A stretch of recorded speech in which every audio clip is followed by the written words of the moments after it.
لله رب العالمين والصلاة والسلام على سيد المرسلين محمد وآلہ اجمعین اما بعد۔ سامعین حاضرین ناظرین، السلام علیکم ورحمۃ اللہ وبرکاتہ۔ اللہ تعالیٰ کا بڑا احسان عظیم ہے کہ اس نے نوازوں کے ذکر کی محفل میں حاضر ہونے کی توفیق عنایت توفیق بخشی، موقع عنایت فرمایا، جن کا نام نامی اسم گرامی امام حسن بھی تھے اور امام حسین بھی تھے، جنہیں ہم حسنین کریمین کہتے ہیں، اور سیدہ شباب اہل الجنہ۔ حضور نے فرمایا کہ میرے شہزادوں کے بارے میں کیا پوچھتے ہو، ہما ریحانتان من الدنیا، سیدہ شباب اہل الجنہ۔ من کن، ان کے والد کے بارے میں فرمایا من کنت مولاہ فہذا علی مولا، اور حضرت امام حسین کے بارے میں فرمایا حسین منی وانا من الحسین۔ ہم ان کے ذکر کی محفل میں حاضر آئے ہیں۔ ذکر کی محفلیں بہت ہوتی ہیں، آپ جاتے ہیں محلوں میں بھی ہوتی ہیں، شہر کے اعتبار سے بھی ہوتی ہیں، شہری اعتبار سے بھی ہوتی ہیں محفلیں، علاقائی اعتبار سے بھی ہوتی ہیں، اور ملکی اعتبار سے بھی محفلیں ہوتی ہیں۔ ہر محفل کا اپنا اپنا معیار ہے، اور ہر پروگرام کا، ہر مجلس کا اپنا اپنا معاملہ ہے اور اپنا اپنا مقام ہے۔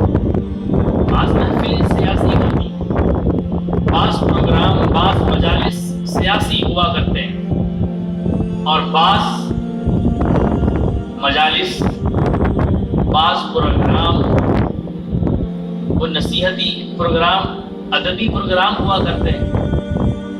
ادبی مجالس ہوتی ہیں جو کسی یونیورسٹیز میں ہوتی ہے، وہ ادبی مجلس ہوتی ہے۔ ایک مجلس وہ ہوتی ہے جو مشاعرے کے وقت منعقد ہوتی ہے۔ ادبی مجلس وہ بھی ہوتی ہے ایک جب وہ اس کی پوری ڈسپلن کے ساتھ اسے منعقد کیا جائے۔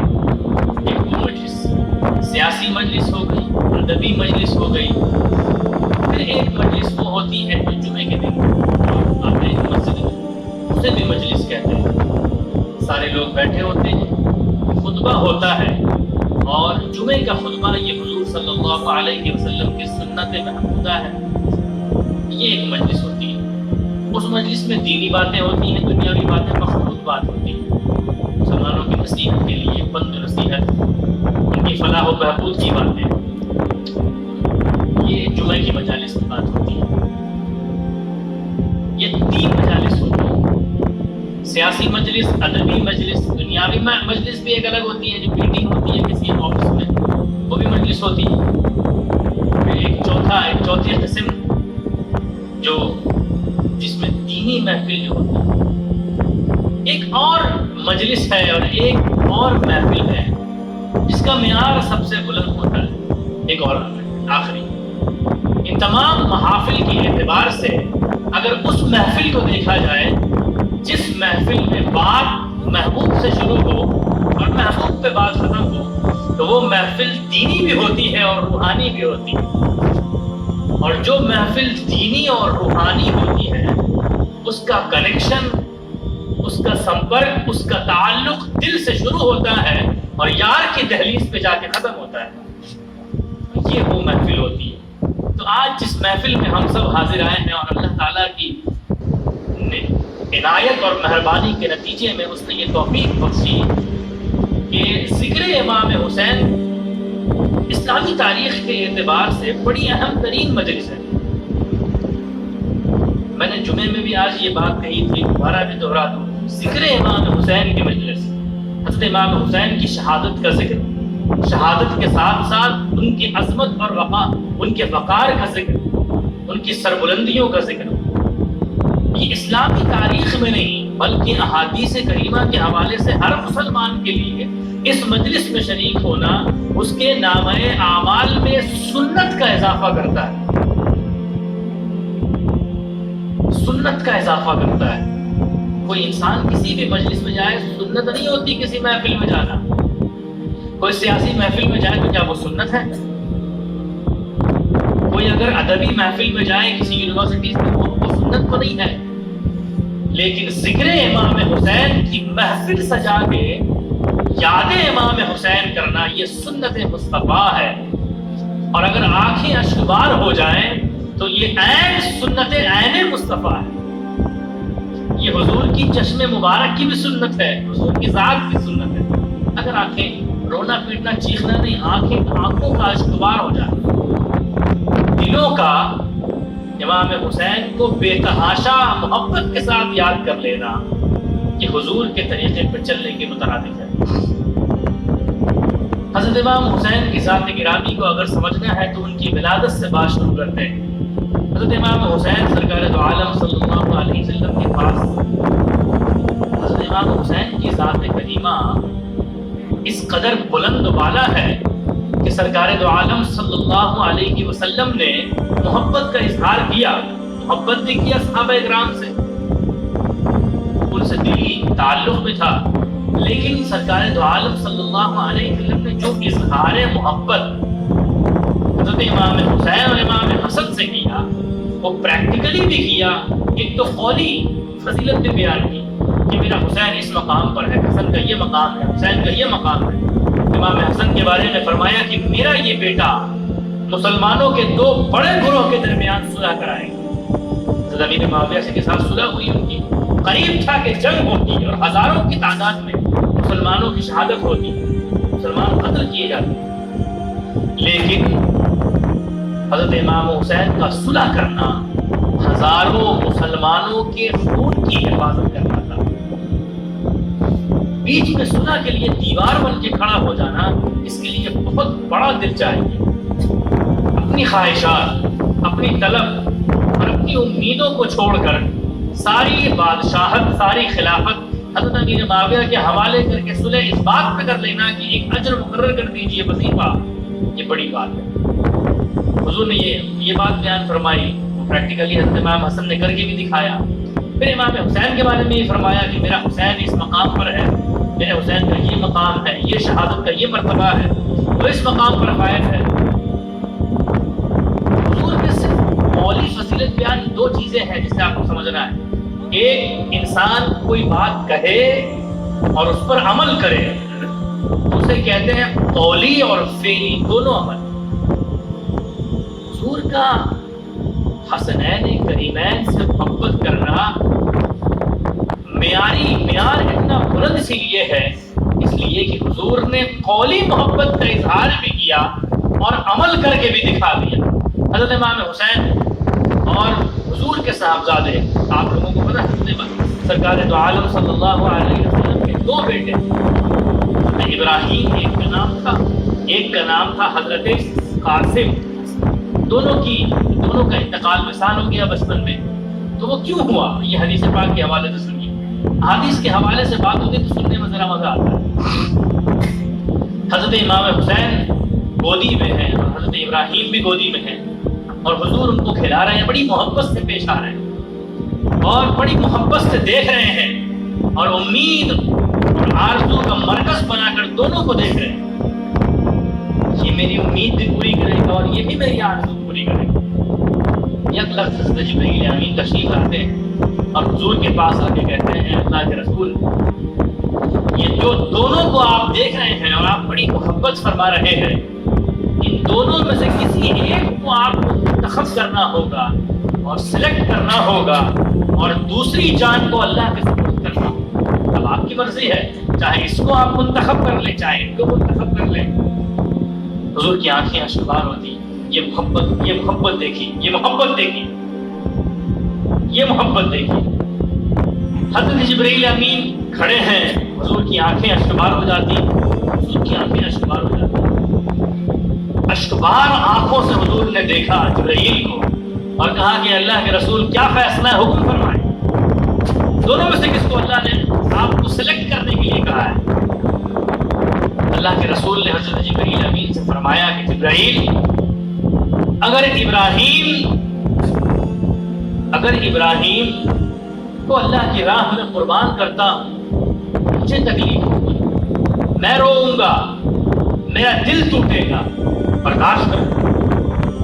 برداشت کرنے کی طاقت، حلم، بردباری، استقامت، صبر جو نبی میں ہوتا ہے وہ کسی غیر نبی میں وہ چیز نہیں ہو سکتی. دنیا کی تمام کوالٹیز، جو بھی کوالٹی ہو، اب وہ انٹیلیجنسی ہو، عقل مندی ہو، فہم و فراست ہو، طاقت ہو، قوت ہو، وہ جو نبی کے اندر اللہ تعالیٰ دیتا ہے وہ نبی کے علاوہ کسی اور میں اس معیار کا نہیں ہوتا. اور نبی کے اوپر خاتم النبیین اور نور علی نور کا معاملہ ہے. تو حضرت جبرائیل کو حضور نے فرمایا کہ جبرائیل اگر ابراہیم کو دیتا ہوں میرا دل ٹوٹے گا، مجھے تکلیف ہوگی، برداشت کر لوں گا، لیکن اگر حسین کو اللہ کی راہ میں قربان کرتا ہوں ابھی بچپن میں تو میں نہیں روں گا.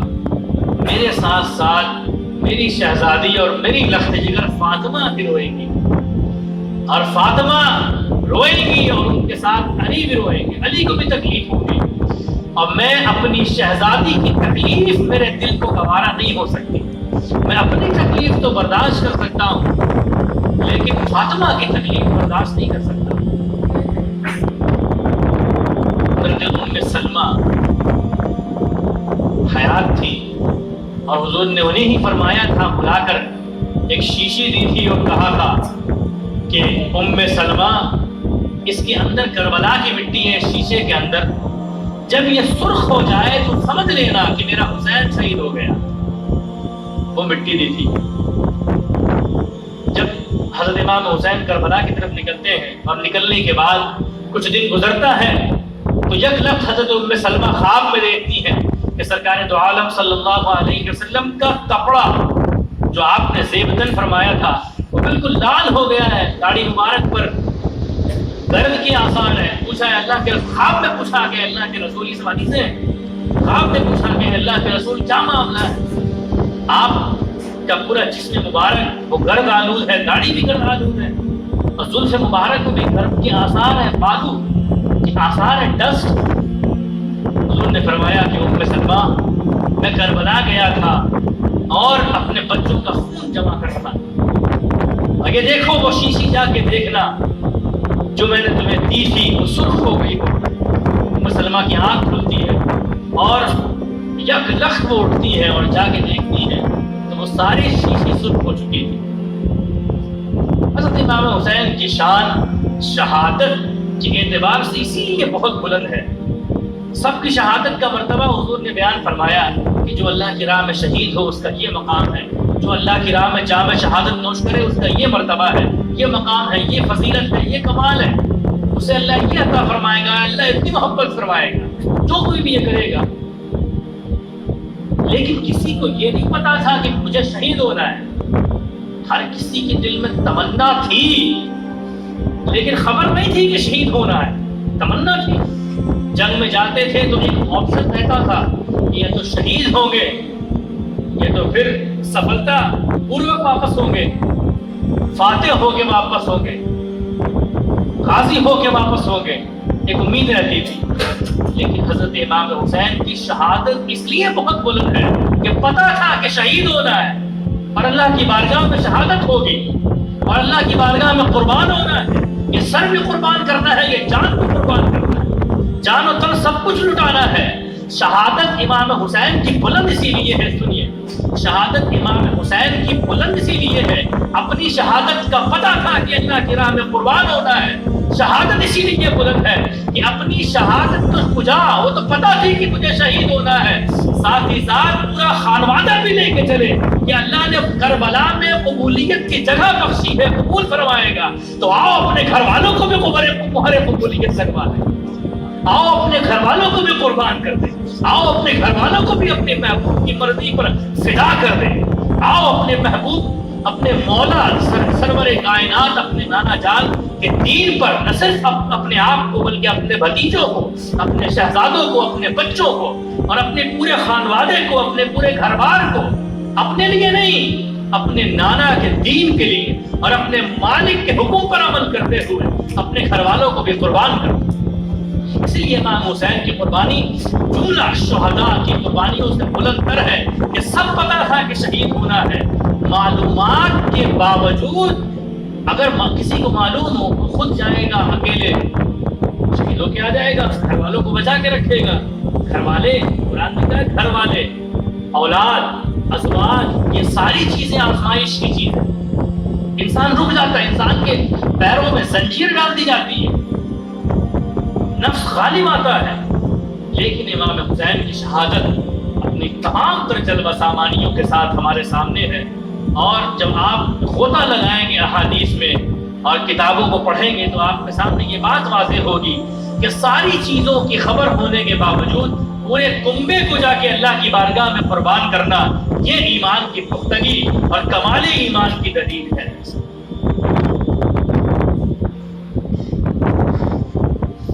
یہ کمال ایمان کی دلیل ہے. حضرت امام حسین کا عدل دیکھیے، انصاف دیکھیے اور طریقہ دیکھیے. امام حسین نے یزیدیوں کو ایک پیغام دیا، وہ پیغام میں آپ کو سنانا چاہتا ہوں. چھوٹے سے علی اصغر ہے، چھوٹے کی بھی شہادت ہوتی، سارے چھوٹوں کی شہادت ہو گئی، سارے چھوٹوں کی شہادت ہو جاتی. امام حسین کھڑے ہوتے ہیں، ایک آخری یزیدیوں سے بات کرتے ہیں. آپ میں سے کسی نے نہیں سنا ہوگا، مجھے نہیں لگتا. اس بات کو توجہ سے سنیے، امام حسین نے کیا فرمایا. سنہرے الفاظ سے لکھے جانے والے الفاظ. ہم سب حسینی ہیں نا جو یہاں آئے، یہاں آنا حسینی ہونے کی دلیل ہے. اور مجھے یقین ہے اس بات کا کہ جو ذکر امام حسین میں حاضر آتا ہے، سرکار دو عالم صلی اللہ علیہ وسلم کی سنت پر عمل کرتا ہے، وہ اللہ کا محبوب ہوتا ہے.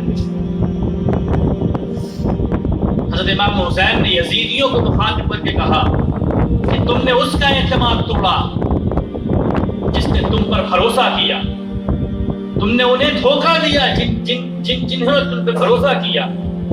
حضرت امام حسین کے الفاظ ہیں یہ، آخری الفاظ. حضرت امام حسین فرماتے ہیں کہ تم نے انہیں دھوکہ دیا جن نے تم پہ اعتماد کیا. الفاظ کا سنیے، یہ حسنین کے امام حسین کے الفاظ ہیں. یعنی اسلام میں دھوکے کی دخل نہیں ہے. جو وعدہ کر کے دھوکہ دیتا ہے وہ حسینی نہیں ہوتا. یہ نصیحت ہے امام حسین کی. یوں نہیں فرماتے کہ دین کی بقا امام حسین سے اور دین کا دار و مدار امام حسین کی ذات ہے. یوں ہی نہیں فرمایا. اسلامی تعلیمات آپ کے ایک عمل سے پھوٹتی نظر آتی ہے. فرمایا اس بات کا اشارہ ملتا ہے کہ جو کوئی بھی وعدے کے بعد دھوکہ کرتا ہے وہ حسینی نہیں ہوتا، یزیدی ہوتا ہے. فرمایا تم نے انہیں دھوکہ دیا جنہوں نے تم پہ بھروسہ کیا. تم حسین کے ساتھ آتے اور دین کی سربلندی کرتے، لیکن تم نے اپنی آخرت کے نصیب کو ضائع کر دیا. یزیدیوں سے مخاطب کیا کہا کہ تم حسین کے ساتھ آتے اور دین کی سربلندی میں مدد کرتے، دین کو سربلند کرتے، لیکن تم حسین کے خلاف ہو گئے اور تم نے اپنے آخرت کے نصیب کو ضائع کر دیا. امام حسین کا جملہ سنیے اور اپنے دل و دماغ کی تختی میں مرتسم کر لیجیے اور خوش ہو جائیے کہ آپ حسینی ہیں. امام حسین نے فرمایا، یہ بڑی پیاری بات فرما رہا ہوں میں. امام حسین نے یہ ساری چیزیں بیان کر کے کہا کہ اے یزیدیوں میری بات سن لو، ان قریب وہ وقت آنے والا ہے کہ ہر حسینی یزیدیوں سے بے نیاز ہو جائے گا. یزید مردہ ہوگا اور حسین ہمیشہ باقی رہے گا. یہ امام حسین کے الفاظ. امام حسین نے فرمایا کہ ہر حسینی قیامت تک کے لیے یزیدیوں سے بے نیاز ہو جائے گا، بے پرواہ ہو جائے گا، ان کے ظلم و جبر سے بے نیاز ہو جائے گا، انہیں ان کی ضرورت نہیں پڑے گی. یہ امام حسین کے الفاظ ہیں. اور آپ دیکھیے ساری دنیا میں جتنے بھی مسلمان موجود ہیں سب اگر اس بات پہ غور کریں تو ایک ہی بات سامنے آئے گی کہ یزید تھا اور امام حسین ہے. بادشاہ است حسین، بادشاہ تو امام حسین ہے. سردار ندار دست درے دست یزید. سر دے دیا، سر نہیں دیا. سردار سر دے دیا، ندار دست درے دست یزید، لیکن ہاتھ نہیں دیا. یعنی بیعت نہیں کی یزید سے کہ میں تم سے بیعت کرتا ہوں، اتباع کرتا ہوں، پیروی کرتا نہیں. اس بارے میں قربانی دے دی. اور یہ قربانی حضرت علی کے سنت پر عمل کر کے دیا.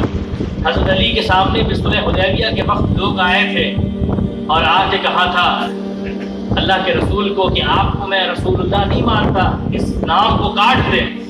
حضرت علی کو حضور نے فرمایا تھا کہ امحو یا علی، میرے نام کے آگے رسول اللہ کو کاٹ دو، محمد ابن عبداللہ لکھ دو۔ حضرت علی نے فرمایا تھا کہ اے اللہ کے رسول، قیامت تک جو مومن ہوگا وہ رسول اللہ کو نہیں کاٹے گا، وہ آپ پر جان قربان کر دے گا۔ تو وہ دین مصطفیٰ کی بقا کے لیے جو حضرت امام حسین نے کام کیا، اس کی نصیحت نہیں لی جاتی۔ حضرت امام حسین کی ذات کریمہ کے بارے میں آپ کو ایک حدیث سناؤں، بڑی پیاری حدیث۔ حضرت ابو ہریرہ رضی اللہ تعالیٰ عنہ نے ایک مرتبہ سرکار دو عالم صلی اللہ علیہ وسلم کو اپنے یہاں گھر میں دعوت دی، بلایا، اور وہ منتظر تھے۔ سرکار دو عالم صلی اللہ علیہ وسلم تشریف لا رہے تھے، اور تشریف لاتے لاتے سرکار تو اکیلے نہیں آتے، ساتھ ہی ساتھ کچھ اور لوگ بھی آتے تھے۔ لیکن اس مرتبہ حضور صلی اللہ علیہ وسلم کا آنا یوں ہوا کہ آپ نے ایک کندھے پر امام حسن کو بیٹھایا اور دوسرے کندھے میں امام حسین کو بٹھا لیا۔ ایک طرف امام حسن، ایک طرف امام حسین۔ یہ مسند احمد کی حدیث ہے۔ سامنے تشریف لا رہے حضرت ابو ہریرہ اور سارے جو لوگ گھر میں موجود تھے، سب استقبال کے لیے آئے۔ حضرت ابو ہریرہ فرماتے ہیں کہ ہم نے اپنی آنکھوں سے دیکھا کہ حضور امام حسن اور امام حسین کو اپنے کندھے پر بٹھا کر ہمارے قریب آئے۔ ساتھ ہی ایک شخص تھا اعرابی، اس نے حضور سے دریافت کیا کہ اے اللہ کے رسول، کیا آپ ان سے محبت کرتے ہیں؟ ممکن ہے کہ اسے خبر نہ ہو، کیونکہ مدینے میں یہ بات مشہور تھی کہ حضور کو کوئی بیٹا نہیں ہے، اولادیں تو ہے لیکن کوئی بیٹا۔ قرآن نے بھی کہہ دیا تھا ما کان محمد ابا احد من رجالکم، قرآن نے یہ کہا محمد نہیں ہے مگر تم میں سے کسی کے باپ، مرد کے باپ نہیں ہے، بلکہ وہ اللہ کے رسول خاتم النبیین ہے۔ قرآن نے یہ کہہ دیا تھا۔ انہیں لگا کہ یہ کون شخص ہے، یہ دونوں کون سے بچے ہیں جو سرکار دو عالم کے کندھے پر بیٹھے ہیں؟ بیٹے تو نہیں، عام طور سے بیٹے کو ہوتا ہے۔ تو اس نے نادانی میں پوچھ دیا کہ بھئی یہ کون ہے حضور؟ آپ ان سے محبت کرتے ہیں، آپ ان سے تعلق رکھتے ہیں؟ حضور نے قیامت تک کے مسلمانوں کے لیے یہ نسخہ دے دیا، یہ حکم جاری فرما دیا، اور یہ کہہ رہے تھے حضور کہ ہاں یہ میں ان سے محبت۔ سوال تو محبت کا تھا کہ آپ محبت کرتے یا نہیں کرتے۔ حضور نے نہیں فرمایا کہ ہاں محبت کرتا ہوں، بات ختم ہو گئی، نہیں۔ حضور نے فرمایا کہ میں تو محبت کرتا ہوں تبھی تو کندھے پر ہے، حضور تو محبت کرتے ہیں تبھی تو کندھے پر بٹھایا ہے۔ حضور نے حکم یہ جاری فرمایا، میری محبت کی تو بات چھوڑ دو، جو ان دونوں سے محبت کرے گا وہ مجھ سے محبت کرے گا، جو ان سے محبت کرے گا وہ مجھ سے محبت کرے گا، اور جو ان سے بغض رکھے گا وہ مجھ سے بغض رکھے گا۔ آسان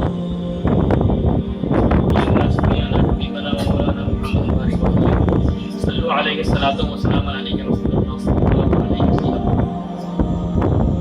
حضرت امام حسین تشریف لاتے ہیں اور کندھے پر دونوں شہزادگان تشریف فرما ہے۔ حضور سے سوال ہوتا ہے کہ آپ محبت کرتے ہیں؟ حضور جواباً ارشاد فرماتے ہیں کہ میری محبت تو ہے تبھی کندھے پر۔ جواباً حضور نے ارشاد فرمایا کہ جو ان سے محبت کرتا ہے وہ مجھ سے محبت کرتا ہے، جو ان سے بغض رکھتا ہے وہ مجھ سے بغض رکھتا ہے۔ اور حضرت علی کے بارے میں ارشاد فرمایا کہ جو علی سے محبت نہیں رکھے گا مگر مؤمن، علی سے بغض نہیں رکھے گا مگر منافق۔ اتنی بڑی، اتنی بلند و بالا ہستی، حضور نے فرمایا کہ ہما ریحانتان من الدنیا، وہ جنت کے پھول ہیں۔ اور حضور نے حضرت حسنین کریمین کے لیے ارشاد فرمایا وہ میرے جگر گوشے ہیں، وہ میرے لخت جگر ہیں، وہ میرے نور نظر ہیں۔ اس طرح محبت کے ساتھ پیش آنے والے حضرت امام حسین نے کیا فرمایا؟ ان کی زندگی سے ہم کو اور آپ کو سیکھنے کی ضرورت ہے۔ آپ شہدائے کربلا کی محفل میں حاضر آئے ہیں تو کچھ سیکھ کے جانا ہے۔ حضرت امام حسین نے کیا فرمایا اسے سنیے۔ آپ ذکر کی محفل میں آئے ہیں، دیکھیے امام حسین کیا فرماتے ہیں۔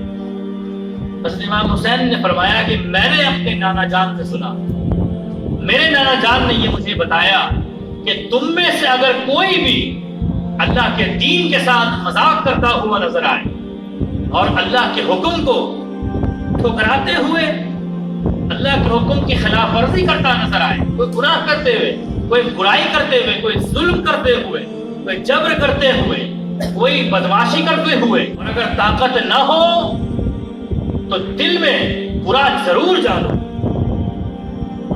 یہ حضرت امام حسین نے فرمایا. بزرگوں، دوستوں اور عزیزوں، امام حسین کی بات بڑی پیاری اسی لیے مجھے لگی یہ والی. امام حسین نے ہر بات کی اصل بتا دی. میں یہ واقعہ آپ سب کو سنانا اسی لیے چاہتا ہوں کہ دیکھیے حضرت امام حسین نے یہ جو بات فرمائی، یہ وہی شخص کر سکتا ہے جو علم کے شہر کے دروازے کا بیٹا ہو. علم کیسا؟ جب کبھی بھی کوئی انسان برائی کرتا ہے، یہ اس بات کو سنیے، جب کبھی بھی کوئی انسان برائی کرتا ہے، اگر وہ کوئی بھی برائی کیوں نہ ہو، دل میں ایک گوشہ یہ ضرور کہتا ہے کہ تم برا کر رہے ہو. ڈر، جس کام میں ڈر موجود ہو سمجھ جانا کہ وہ برا کام ہے. جس کام میں بھی ڈر موجود ہو، خوف موجود ہو، اللہ کا ڈر ہو، کسی بھی چیز کا ڈر ہو، خوف ہو، وہ برا کام ہے. اور جو انسان برائی کرتا ہے اس کے دل میں کسی گوشے میں، دل کے کسی گوشے میں یہ آواز ضرور آتی ہے کہ اے شخص تو غلط کر رہا ہے، تو برا کر رہا ہے. اسی لیے امام حسین نے وہ دور بین نگاہوں سے قیامت تک کے لوگوں کے دلوں کے حال کو سمجھ کر یہ بیان فرمایا، اور وہ انسانی حقیقت کو جانتے تھے. اسی لیے میں نہیں کہہ رہا ہوں علم غیب سے فرمایا نہیں، لیکن وہ نظر جو تھی سرکار دو عالم صلی اللہ علیہ وسلم کی تربیت کو طفیل، آپ کے لعاب دہن کے طفیل، کیا عجب کہ زمین و آسمان کے خزانے آیا کر دیے گئے. کوئی عجب ہے اس بات پر؟ تو دیکھیے امام حسین نے جو فرمایا کہ اگر کوئی تمہیں بری چیز نظر آئے تو دل میں برا جان، اور اگر دل میں کوئی چیز بری سمجھ میں آئے اور دل سے ہی آواز بری سمجھ میں آئے اور دل ہی کی آواز دے کہ یہ کام برا ہے، تو امام حسین کے قول کے مطابق تمام برائیوں کی جڑ یہی ہے کہ پہلے دل میں برائی کا خیال پیدا ہوتا ہے. پہلے دل میں برائی کا خیال پیدا ہوتا ہے، پھر ہاتھ، پیر، آنکھ اور ناک اس برائی کو جنم دیتے ہیں، اس پر عملی جامہ پہناتے ہیں. امام حسین نے دل پر قابو کرنے کا حکم دے کے یہ سکھایا اور ہمیں یہ بتایا اور یہ سلیقہ سکھا دیا کہ لوگوں، اگر زندگی میں کامیاب ہونا ہے تو برائی کا تصور بھی اگر دل میں آئے، دل ہی میں دبا دو، تبھی تم کامیاب ہو سکتے ہو. اسی لیے امام حسین کی شہادت بڑی بلند و بالا. مخدوم جہاں سے کسی نے آ کے شہدائے کربلا کے بارے میں پوچھا تو حضرت مخدوم جہاں شیخ شرف الدین یحییٰ منیری، جن کی خانقاہ میں آپ جلوہ فرما ہیں، حضرت مخدوم جہاں فرماتے ہیں کہ تم عاشورہ اور کربلا والوں کے بارے میں اب کیا پوچھتے ہو؟ فرمایا کہ جب امام حسین کی جس دن شہادت کا دن تھا، اس دن حضرت سیدہ فاطمہ الزہرا تمام نبیوں کی ازواج کے ساتھ کربلا تشریف لائی، اور کربلا تشریف لانے کے بعد آپ نے اپنے دامن کو اپنے کمر میں کھوس کر جہاں پر امام حسین کی شہادت ہونے والی تھی اور آپ کے بدن مبارک کا قطرہ زمین پر آنے والا تھا اور آپ شہادت کے لیے زمین پر سر رکھنے والے تھے، وہاں پر آپ سیدہ فاطمہ الزہرا نے آ کے اس جگہ کو صاف کیا. تم جہاں فرماتے محقق سلطان المحققین فرماتے ہیں سیدہ فاطمہ الزہرا نے آ کے اپنے آستین سے صاف کیا. نبیوں کی ازواج کی روحوں نے آ کے اس جگہ کو صاف کیا، وہاں پہ اپنی آستینوں سے صاف کر کے اس کو صاف اور ستھرا کر دیا. حضرت امام حسین کے خواب میں آ کے یہ سارا معاملہ ہوا. کسی نے کہا کہ سیدہ آپ کیوں آئی؟ انہوں نے کہا کہ کیا تمہیں خبر نہیں ہے، کیا تمہیں پتہ نہیں ہے میرے شہزادگان کی شہادت کیا پہ ہونے والی ہے؟ وہ اپنا شہادت کے جام کو نوش کرنے کے لیے اپنے سر مبارک کو میرا حسین نے اپنا سر رکھنے والا ہے. جہاں پانی کی امیدیں فرشتے چھوڑ دیتے ہیں، اللہ والے اسی صحرا میں بچے چھوڑ دیتے ہیں. جہاں پانی کی امیدیں فرشتے چھوڑ دیتے ہیں، خدا والے اسی صحرا میں بچے چھوڑ دیتے ہیں.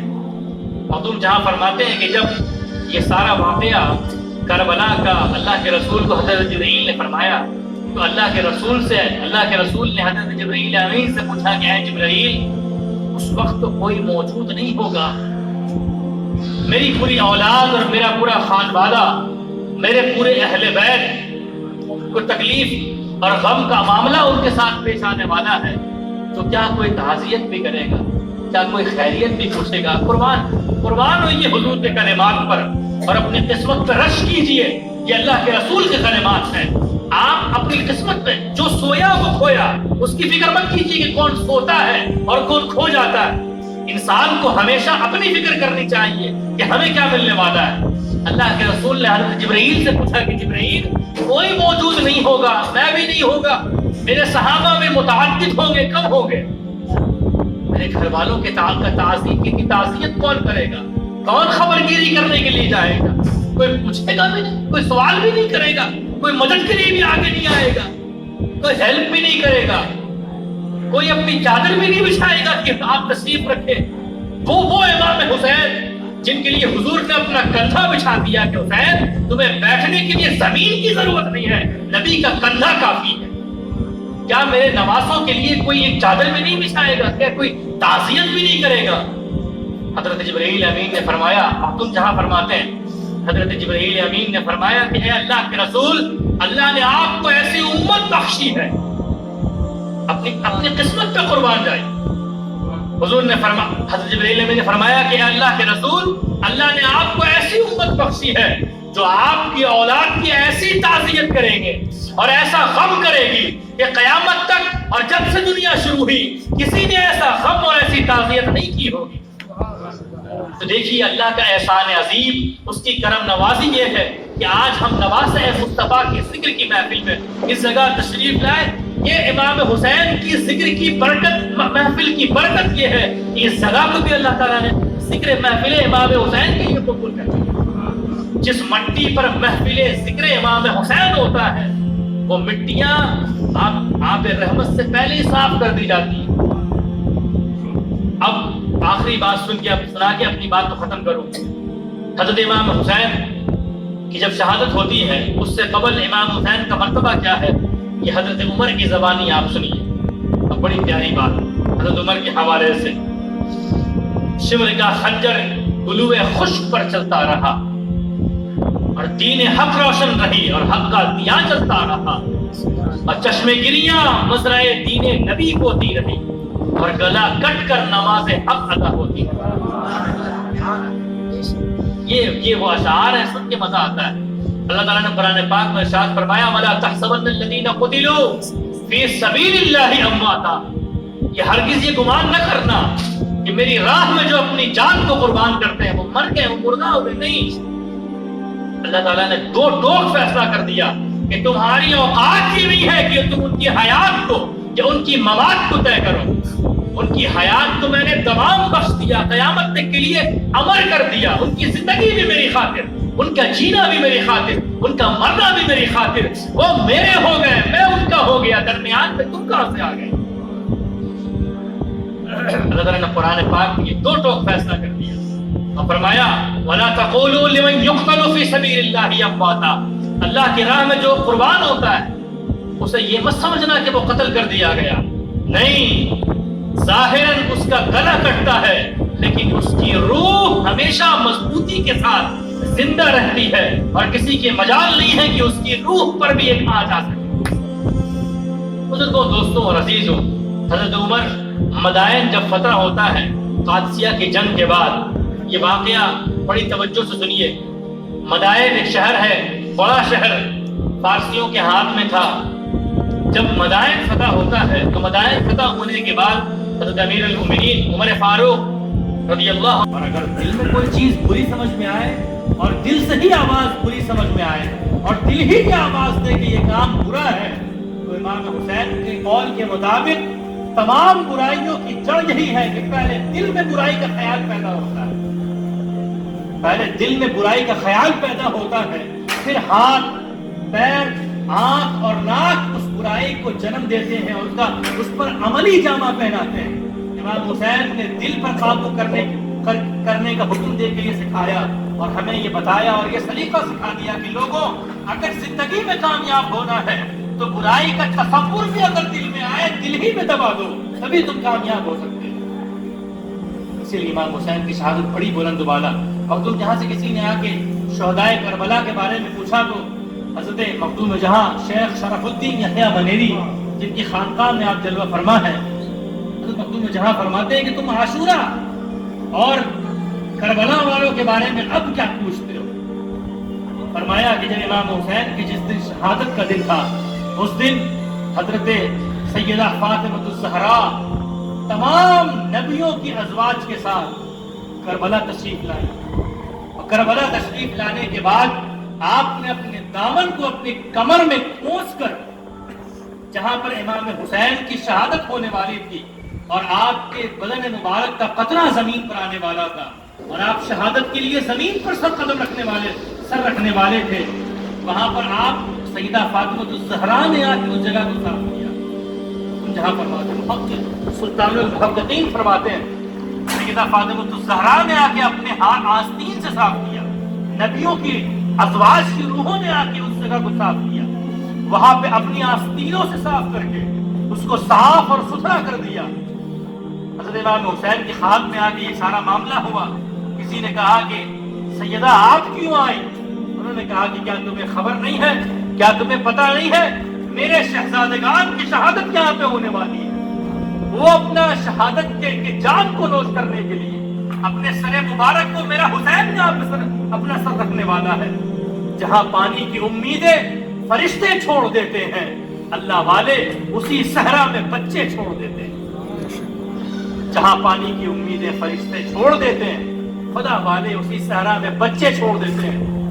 اور تم جہاں فرماتے ہیں کہ جب یہ سارا واقعہ کربلا کا اللہ کے رسول کو حضرت جبرائیل نے فرمایا تو اللہ کے رسول نے حضرت جبرائیل امین سے پوچھا کہ اے جبرائیل اس وقت تو کوئی موجود نہیں ہوگا، میری پوری اولاد اور میرا پورا خانوادہ، میرے پورے اہل بیت کو تکلیف اور غم کا معاملہ ان کے ساتھ پیش آنے والا ہے، تو کیا کوئی تعزیت بھی کرے گا، کیا کوئی خیریت بھی پوچھے گا؟ قربان ہوئیے حضور کے کلمات پر اور اپنے قسمت کا رش کیجئے، یہ اللہ کے رسول کے کلمات ہیں۔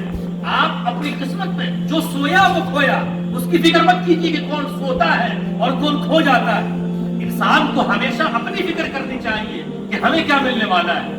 اللہ کے رسول نے حضرت جبرائیل سے پوچھا کہ جبرائیل کوئی موجود نہیں ہوگا، میں بھی نہیں ہوں گا، میرے صحابہ بھی متعدد ہوں گے، کم ہوں گے، میرے گھر والوں کے تعزیت کون کرے گا؟ کون خبرگیری کرنے کے لیے جائے گا؟ کوئی پوچھے گا بھی نہیں، کوئی سوال بھی نہیں کرے گا، کوئی مدد کے لیے بھی آگے نہیں آئے گا، کوئی ہیلپ بھی نہیں کرے گا، کوئی اپنی چادر بھی نہیں بچھائے گا کہ آپ تشریف رکھیں۔ وہ امام حسین جن کے لیے حضور نے اپنا کندھا بچھا دیا کہ حسین تمہیں بیٹھنے کے لیے زمین کی ضرورت نہیں ہے، نبی کا کندھا کافی ہے۔ کیا میرے نوازوں کے لیے کوئی ایک چادر بھی نہیں بچھائے گا؟ کیا کوئی تعزیت بھی نہیں کرے گا؟ حضرت جبرائیل امین نے فرمایا، مخدوم جہاں فرماتے ہیں حضرت جبرائیل امین نے فرمایا کہ اے اللہ کے رسول، اللہ نے آپ کو ایسی امت بخشی ہے، اپنی قسمت کا قربان جائے۔ حضور نے حضرت جبرائیل امین نے فرمایا کہ اے اللہ کے رسول، اللہ نے آپ کو ایسی امت بخشی ہے جو آپ کی اولاد کی ایسی تعزیت کریں گے اور ایسا غم کرے گی کہ قیامت تک اور جب سے دنیا شروع ہوئی کسی نے ایسا غم اور ایسی تعزیت نہیں کی ہوگی۔ تو دیکھیے اللہ کا احسان عظیم، اس کی کرم نوازی یہ ہے کہ آج ہم نواسہ مصطفیٰ کے ذکر کی محفل میں اس جگہ تشریف لائے۔ یہ امام حسین کی ذکر کی برکت، محفل کی برکت یہ ہے کہ اس جگہ کو بھی اللہ تعالیٰ نے ذکر محفل امام حسین کے لیے قبول کر دیا۔ جس مٹی پر محفل ذکر امام حسین ہوتا ہے وہ مٹیاں آپ رحمت سے پہلے ہی صاف کر دی جاتی ہیں۔ اب آخری بات سن کے سنا کے اپنی بات کو ختم کروں۔ حضرت امام حسین کی جب شہادت ہوتی ہے اس سے قبل امام حسین کا مرتبہ کیا ہے کہ حضرت عمر کی زبانی آپ سنیے۔ اب بڑی پیاری بات حضرت عمر کے حوالے سے، شمر کا خنجر گلوء خشک پر چلتا رہا اور دین حق روشن رہی اور حق کا دیا جلتا رہا اور چشمے گریاں مزرع دین نبی ہوتی رہی اور گلا کٹ کر نماز حق ادا ہوتی رہی۔ یہ وہ اشعار ہیں، سن کے مزہ آتا ہے۔ اللہ تعالیٰ نے قرآن پاک میں ارشاد فرمایا وَلَا تَحْسَبَنَّ الَّذِينَ قُتِلُوا فِي سَبِيلِ اللَّهِ أَمْوَاتًا، یہ ہرگز یہ گمان نہ کرنا کہ میری راہ میں جو اپنی جان کو قربان کرتے ہیں وہ مر گئے، وہ مردہ ہو گئے، نہیں۔ اللہ تعالیٰ نے دو ٹوک فیصلہ کر دیا کہ تمہاری اوقات یہ نہیں ہے کہ تم ان کی حیات کو یا ان کی ممات کو طے کرو. ان کی حیات کو میں نے تمام بخش دیا، قیامت تک کے لیے امر کر دیا. ان کی زندگی بھی میری خاطر، ان کا جینا بھی میری خاطر، ان کا مرنا بھی میری خاطر. وہ میرے ہو گئے، میں ان کا ہو گیا، درمیان میں تم کہاں سے آ گئے؟ اللہ تعالیٰ نے قرآن پاک میں یہ دو ٹوک فیصلہ کر دیا اور فرمایا وَلَا تَقُولُوا لِمَنْ يُقْتَلُ فِي سَبِيلِ اللَّهِ أَمْوَاتًا. اللہ کی راہ میں جو قربان ہوتا ہے اسے یہ مت سمجھنا کہ وہ قتل کر دیا گیا. نہیں، ظاہراً اس کا گلا کٹتا ہے لیکن اس کی روح ہمیشہ مضبوطی کے ساتھ زندہ رہتی ہے اور کسی کے مجال نہیں ہے کہ اس کی روح پر بھی ایک آ جا سکے. بزرگوں، دوستوں اور عزیزوں، حضرت عمر مدائن جب فتح ہوتا ہے قادسیہ کی جنگ کے بعد، یہ واقعہ بڑی توجہ سے سنیے. مدائن ایک شہر ہے، بڑا شہر، فارسیوں کے ہاتھ میں تھا. جب مدائن فتح ہوتا ہے تو مدائن فتح ہونے کے بعد حضرت امیر المؤمنین عمر فاروق رضی اللہ تعالیٰ عنہ خلیفہ ہے اور آپ کے ساتھ جرنیل صحابہ موجود ہیں، خالد بن ولید بھی موجود ہیں اور دیگر جید صحابہ کرام موجود ہیں، دگج. سب کو بلایا حضرت امیر المؤمنین نے، خزانہ جمع کروایا، مال غنیمت، ہیرے اور جواہرات موجود ہیں، ایک سے ایک نایاب فارسیوں کی چیزیں موجود ہیں جو محل کے اندر سے لائی گئی. حضرت امیر المؤمنین اپنے مسند پر جلوہ افروز ہوتے ہیں. ان کے گردا گرد جلیل القدر صحابہ کرام جلوہ فرما ہوتے ہیں. مال غنیمت کی تقسیم کا سلسلہ شروع ہوتا ہے. حضرت امام حسن سامنے تشریف لاتے ہیں. امام حسن سامنے تشریف لاتے ہیں اور آ کے کہتے ہیں آتنی حقی بما افاء اللہ علی المسلمین. اے اللہ، اے امیر المؤمنین، مجھے میرا وہ حق دیجئے جو اللہ تعالیٰ نے مسلمانوں پر دیا. میرا حق مجھے دیجئے. حضرت امیر المؤمنین عمر فاروق حضرت امام حسن کی پیشانی، چمکتی پیشانیوں کو دیکھتے ہیں. سرکار کی بشارت یاد آتی ہے کہ میرا یہ شہزادہ مسلمانوں کے درمیان صلح کرائے گا. محبت کے انداز کو دیکھتے ہیں. اس کے بعد حضرت عمر فرماتے ہیں فقال له الرعب والکرامہ مرحبا مرحبا، آئیے آئیے، تشریف لائیے. بڑی گرم جوشی سے استقبال کرتے ہیں. ساری عزتوں کے مالک آپ، عظمتوں کے مالک آپ، ساری فضیلت آپ کے لیے. فرمایا انہیں 1000 درہم دو. امام حسین آتے ہیں، وہ بھی کہتے ہیں آتنی حقی مما افاء اللہ علی المسلمین، میرا حق مجھے دیجیے. پھر حضرت امیر المؤمنین فرماتے ہیں مرحبا مرحبا، تشریف لائیے. آپ کے لیے عزت، آپ کے لیے مرتبہ، آپ کے لیے سربلندی، آپ نعمتوں کے حقدار، 1000 درہم ان کو ملو. اس کے بعد حضرت عمر فاروق کے شہزادے عبداللہ بن عمر آتے ہیں. انہوں نے بھی کہا کہ میرا حق مجھے دیجیے. انہیں بھی کہا گیا کہ مرحبا مرحبا، تم بھی نعمتوں کے حقدار، تم بھی قابل عزت اور احترام، آؤ تم بھی بیٹھو. فرمایا اسے 500 درہم دو. حضرت عبداللہ بن عمر گویا ہوتے ہیں اور فرماتے ہیں کہ امیر المؤمنین، میں جب جوان تھا، انا رجل مشجد، فرماتے ہیں کہ میں جوان، مضبوط جوان تھا اور میں اللہ کے رسول کے شانہ بشانہ جنگ کیا کرتا تھا. میں نے بہت سارے مارکے لڑے، میں نے جنگ کیا، اپنا خون اللہ کی راہ میں بہایا، اپنا سب کچھ قربان کر دیا، جان جوخم میں ڈال دی، ہتھیلی پر جان رکھ کے اللہ کی راہ میں جہاد کیا. اور جب میں جنگ کیا کرتا تھا تب یہ حسنین کریمین جنہیں آپ نے اتنا کچھ عطا کر دیا، ڈبل ٹرپل مجھ سے، تو یہ تو چھوٹے تھے، مدینے کی گلیوں میں کھیلا کرتے تھے. ہما طفلان یدرجان فی سکۃ المدینہ، حضرت عبداللہ بن عمر کے الفاظ ہیں کہ وہ جو چھوٹے تھے، بچے تھے، وہ مدینے کی گلیوں میں کھیلا کرتے تھے. آپ نے انہیں اتنا زیادہ دے دیا، مجھے 500 درہم دیا، وجہ کیا ہے؟ حضرت امیر المؤمنین عمر بن خطاب کھڑے ہوتے، محبت کا طریقہ انہوں نے سکھایا ہے.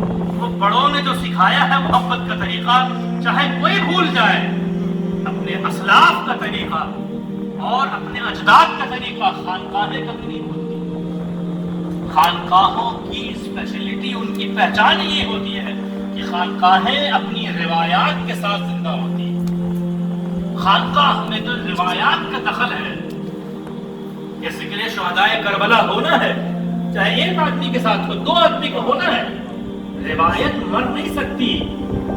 خانقاہوں میں روایت کا اسی لیے دخل ہے. اسی لیے ہم سب یہاں موجود ہیں کہ جس طریقے سے بڑائی کا ذکر عمر فاروق نے کیا تھا، خلیفۃ المسلمین نے کیا تھا، اور انہوں نے کیا تھا جن کے بارے میں حضور نے فرمایا میرے بعد کوئی نبی ہوتا تو عمر ہوتا.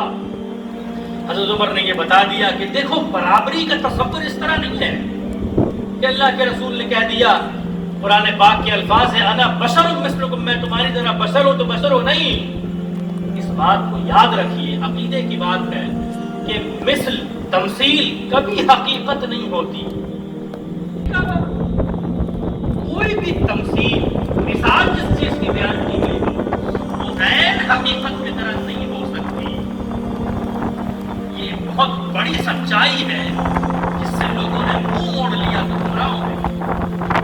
اگر قرآن پاک میں اللہ تعالیٰ نے کہا کہ حبیب فرما دو کہ میں تمہاری طرح بشر ہوں، تو اللہ نے قرآن پاک میں یہ فرمایا اللہ نور السماوات والارض مثل نورہ کمشکاۃ فیہا مصباح. اللہ کا نور زمین و آسمان میں موجود ہے اور اس کے نور کی مثال ایسی ہے جیسے چراغ موجود ہے اور اس میں ایک لو ہے جو جل رہی ہے، اس کی روشنی سارے کمرے میں موجود ہے. تو اللہ نے اگر اپنے نور کی مثال چراغ کی دی ہے تو کیا اس کی حقیقت سے چراغ کی طرح ایک کمرے میں پھیلے اور پوری دنیا کو روشن نہ کرے؟ یہ بھی تو ایک بات ہے. دیکھیے حضرت عمر نے برابری کے اس تصور کو کیسے ختم کیا. اسلام میں مسلمانیت کے اعتبار سے سب برابر ہیں. ایک ہی صف میں کھڑے ہوئے محمود و ایاز، نہ کوئی بندہ رہا نہ کوئی بندہ نواز، ایک ہی صف میں کھڑے ہوئے. لیکن فضیلت میں کیا حضرت عمر فاروق سرکار دو عالم صلی اللہ علیہ وسلم کے برابر ہو سکتے ہیں؟ قطعاً نہیں ہو سکتے. اگرچہ سرکار دو عالم اگرچہ حضرت عمر حضرت ابوبکر ساتھ میں نماز پڑھتے ہیں، لیکن پھر بھی حضرت عمر کے مقام کو حضرت ابوبکر کے مقام کو حضرت عمر نہیں ہو سکتے. تمام نبیوں کے بعد اگر کوئی سب سے زیادہ افضل ہے تو ابوبکر صدیق ہے، عمر فاروق اس کے بعد آتے ہیں. اب دیکھیے حضرت عمر نے کیا ہم لوگوں کو سکھایا، کیا طریقہ سکھایا. تو یہ طریقہ سکھا کے یہ بتا دیا کہ لوگوں میرا بیٹا عمر کا بیٹا جب علی کے شہزادوں کے برابر نہیں ہو سکتا تو یزید اور یزید کی آنے والی پوری نسل کیسے میرے امام حسین کے برابر ہو سکتی ہے؟ اور کسی کی اوقات کیا ہے جو یہ کہتے ہیں کہ دو شہزادوں کی جگہ؟ شہزادہ تو فقط ایک ہے، اس کا نام امام حسین ہے، باقی سب تو باغی ہے.